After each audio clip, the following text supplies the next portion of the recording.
Tuesday, January 7th, right now on 12 News at 10. We're in weather impact alert status across the state through early Wednesday. I'm tracking snow showers for the overnight and rain for the morning drive right here in Phoenix. We're following developing news in Los Angeles, where thousands have evacuated their homes as the Palisades fire continues to spread. I'm Bianca Bono in Apache Junction, where a home is completely destroyed after a fire. Tonight, we hear from one of the neighbors who helped pull the man who lives here out of the rubble to safety. And it was one of the biggest Arizona crime stories of the early 2000s. Tonight, we hear from Sammy the Bull Gravano and his son Gerard, ahead of a new documentary being released this week.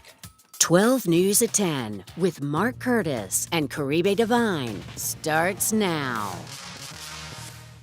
Well, we begin tonight with a weather impact alert as we track a winter storm moving through the high country as we speak. That's right, our first one of the season. This is a live look right now at Arizona's Snow Bowl's gondola live camera there, and yeah, really coming down. It's really coming down. Yeah, it's pretty active out there. Good evening, everyone, and thanks so much for joining us for 12 News at 10. I'm Caribe Divine. I'm Mark Curtis. Good to have you along. We have team coverage bringing you the latest on the first big winter storm of the year. 12 News journalist Gabriela Becerra is live out in the elements in downtown Flagstaff, keeping an eye on the conditions. We'll check on her with her in just a second, but let's begin with meteorologist Lindsay Riley for a look at the radar. Lindsay, what's it looking like? Well, we do have some snow showers, as you saw. Arizona Snow Bowl, it's really coming down. Snow showers up in the high country and a little bit of light shower rain activity across the lower deserts. The timeline for this weather impact alert will take us from tonight into the day tomorrow. The impact is not only going to be snow for the mountains and rain for the lower deserts, but also some very windy conditions, and that snow could fall as low as 2,000 feet. So we have plenty of cold air to work with.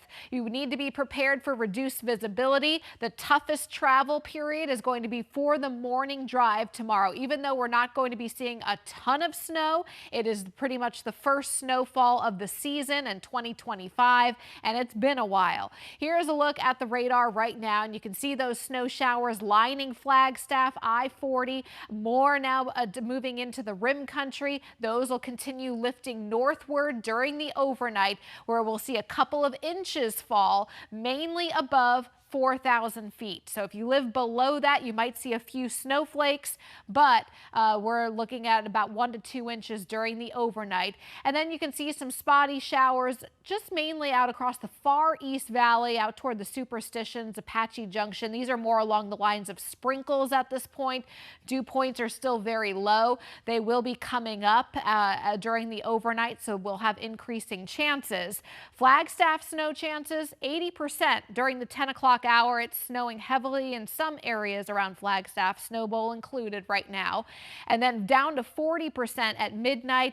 And you can see we will have a lot of dry hours during the overnight out towards Show Low and the White Mountains. 10 p.m. we're looking at a 50% chance, down to 20% for the rest of the overnight. And here in the valley, a slight chance to break this 138-day dry stretch. This is not going to be a huge rain event for us, but we could be seeing some measurable rain across parts of the lower deserts during the overnight. Caribe. All right, Lindsay. Well, speaking of things being dry, we just did a story last week on the lack of snow in Flagstaff so far this season.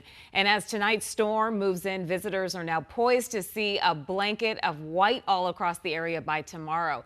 12 News journalist Gabriela Becerra is joining us live tonight from Flagstaff. Gabby, earlier you had just a windbreaker on. Now you're all covered up with a hat and gloves and a jacket there. What are the conditions like?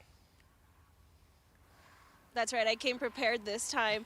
But while at the top of the mountain they're getting hit with a ton of snow, we're not seeing quite as much. It's been snowing pretty steadily since 6 o'clock when I checked in with you guys, but it's not really accumulating quite yet. It's the wind that is making everything so cold out here, and it's even blowing some of the snow around. So you can see behind me on the street, the I-17 just behind me here, still pretty dry. It's looking pretty clear. So that's not what people I spoke with want to see. They want to see some accumulating snow when they wake up tomorrow morning. This is ideal. This is perfect. Yes. Flagstaff's cold weather is luring people from across Arizona to the high country. We like it to be really cold when we come up here, so it was a great time, great week. Although some visitors from the valley are a little disappointed. It would be better if there was cold weather with snow combination. They want to see snow. The snow, we need it. It's been dry up here for sure. The locals do too, and they're preparing for their first accumulation of the season. We've had a few flurries, here and there, but this is the first one where hopefully we'll see some significant precipitation. Tim Carter with the Coconino County Office of Emergency Management says snowplows are ready to go. They hit the roads as soon as the flakes started falling Tuesday night. They're keeping the roads clear, but Carter warns drivers to be cautious of black ice and slick spots. So just, take your time. Give yourself some extra space from that car in front of you. Make sure you're bundled up. Wind chills are going to get pretty low tonight. And on the highways, our cloud operators work around the clock when the storms hit. The Arizona Department of Transportation says its snowplow operators have been preparing since October. If the weather warrants it, they'll be treating the roads with de-icer. It's really important just to remember to give it that space to do the work because it's there to help clear the road ahead of ice and snow and make your commute safer and easier. So give it the space to do its job. And while the roads look clear right now, ADOT wants to remind people to not be fooled. They can get slick and covered in black ice overnight. So if you do have to travel tomorrow morning to work, they want you to check AZ 511 before you go. That will have your latest on road closures and any crashes that are blocking some major roadways in the area. Also bring with you some important things like extra warm clothes, food, and water, just in case you get stuck for an extended period of time. Live in Flagstaff, Gabriela Becerra, 12 News. All right, some good tips there, and Gabby will, of course, be in Flagstaff covering this storm all night and tomorrow as it moves through Arizona. All right, Gabby, thank you. Well, some terrifying moments in Apache Junction this evening when a fire erupted at a mobile home park near Idaho Road and Broadway. It happened just around 6 o'clock. And as you can see there, it completely destroyed that home. Thankfully, besides some cuts, everyone is okay, if you can believe it. But as 12 News journalist Bianca Bono reports, it could have been much different had neighbors not jumped in to help. We were having happy hour, we had hors d'oeuvres out. And it's a happy hour Mark Dumas will never forget. I sat down and an explosion like I've never heard, and the whole wall caved in, and my brother and I were behind that wall. So that wall knocked us across the room. Just after 6 o'clock at this neighborhood in Apache Junction, Mark and his brother were knocked over from the impact, stumbling up, then realizing the blast came from the neighbor's home, a man in his 80s. They rushed over, prepared for the worst, but were shocked to see the man standing amid the destruction. I couldn't believe he was alive. I thought for sure he was dead. With shattered glass covering the area, Mark and his neighbors tried carefully helping him crawl to safety, but the fire began to burn faster. So I grabbed him by his shoulders and pulled him out. And then another neighbor helped me carry him. Meantime, the nearby Superstition Fire and Medical District was responding in a matter of minutes. Strong winds posing a challenge. In mobile home parks, too, we don't always have great access to fire hydrants, but our crews did an awesome job. This home now completely destroyed, and others have damage too. But with the exception of some cuts and scrapes, residents in this tight-knit community are physically okay, all thanks to good neighbors willing to help. If you look at that and he walked out of there, I mean, it's amazing. And investigators are still working to understand exactly what caused this fire. We're in Apache Junction. Bianca Bono, 12 News. All right, Bianca, thanks. It was one of the biggest Arizona crime stories of the early 2000s. A well-known mafia hitman coming here, setting up shop, and running a drug ring. The case now the subject of a new documentary on Max being released on Thursday. Sammy the Bull got only 5 years in prison for the murders of 19 people, but almost 20 years for dealing ecstasy in Arizona. Tonight, Troy Hayden has more on what happened in the case. The documentary being released on Max Thursday is called Sons of Ecstasy. It looks at the case of Sammy the Bull and his son Gerard. Sammy had just been released from prison for more than a dozen murders and apparently couldn't stay out of trouble. Sammy the Bull got what may have been one of the most lenient plea deals ever. In return for his testimony against his mafia colleagues, he served only 5 years for the murders of 19 people. They were all mob hits.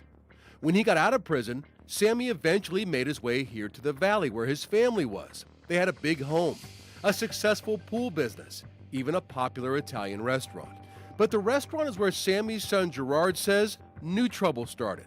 The story is told in a new Max documentary called Sons of Ecstasy. And we opened up a restaurant in Scottsdale, Uncle Sal's, which was very successful. And that's when I started meeting that Scottsdale crowd. That Scottsdale crowd was a party crowd, and what they wanted was a new party drug, ecstasy.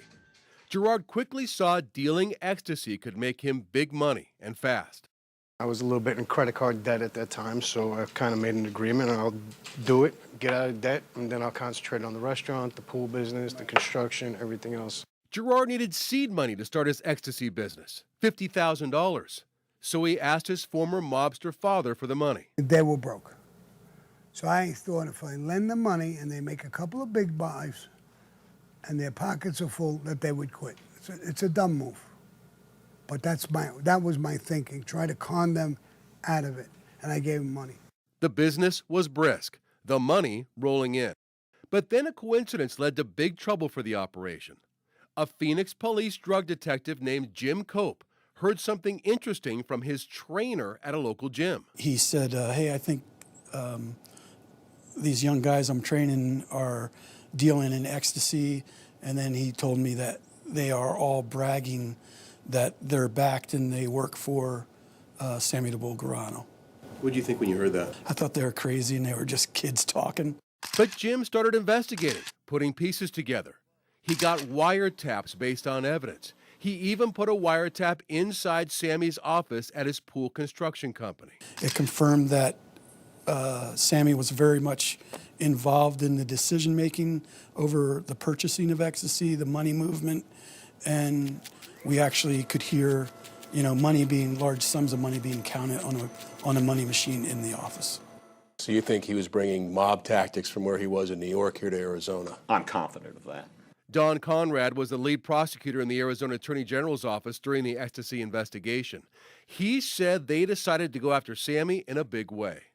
And it was bad in my eyes and that of the Office of the Attorney General to have a gangster enter our community and begin to deploy the tactics of notorious mobsters in the sale of ecstasy in our community to young people. Sammy says the vigorous prosecution was politically motivated. Janet Napolitano, she wanted to make a name and run for governor, and she went on this campaign, I'm gonna crush the mafia, I'm gonna crush this. She didn't crush nothing, she hurt us, our whole family, to become governor, and she did become governor. For what I did, I should have did maybe 2 years tops, maybe 3 years probation. He shouldn't even went to prison. Most people, if they got that deal for 5 years, I would keep my nose totally clean. I think he did an honorable thing because I think he took a really aggressive plea bargain to make it lighter on his son and his daughter and his wife. Again, the Max documentary on this case will be released on Thursday. Now, we've put together a very interesting 30-minute special, a sit-down with Sammy, where he details his long life of crime. If you're into mobster stories, it's compelling. You can watch that right now on our 12 Plus app. Just go to the Troy Hayden Reports tab. Here's a preview. Notorious mafia hitman Sammy the Bull Gravano and his son Gerard Gravano tell all in this 12 Plus exclusive interview. Where'd that violence come from, Sammy? I think the violence started when I was really young. From growing up on the mean streets of New York to getting mixed up with the mafia, and finally, how he became one of the most notorious of mafia hitmen. Because you were good at it. I was good at it, and I was a thinker. A life that turned on him, so he left it all behind and moved to Arizona. So you think he was bringing mob tactics from where he was in New York here to Arizona? I'm confident of that. 12 Plus exclusive, a sit-down with Sammy the Bull Gravano.